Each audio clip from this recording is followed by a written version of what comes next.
Let's talk about how to drop testosterone. Before we get started, you'll need your equipment.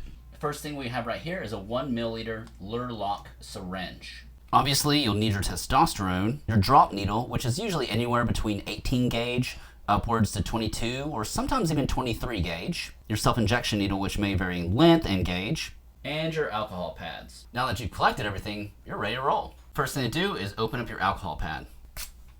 Take out the alcohol swab, press and hold it, and scrub. Take out your lure lock syringe. Let's open it up.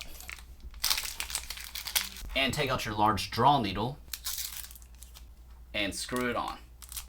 Now what you want to do is inject air into this vial. So let's say your dose here is 0.3.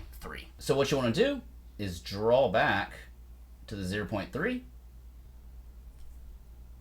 inject that into the syringe. Now what we're going to do is draw your medicine up. So I'll pull back, and you'll see the medicine starts trickling down.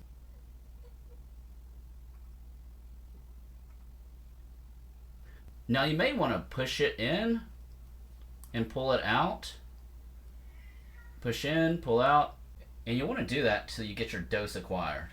Now after you withdraw this, pull back here, and whatever's remaining inside of here will come back into the barrel. Next thing, cap it. Now grab your self-injection needle and let's open it up.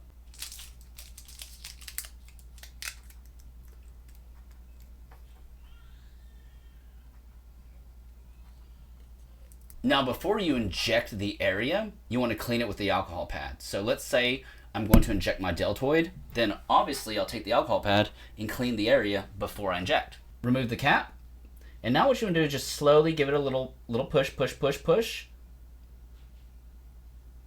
until you see a flash of medicine. And as you can see, I'm at the 0.3 mark. From there, your syringe is ready to go, and you're ready to inject yourself.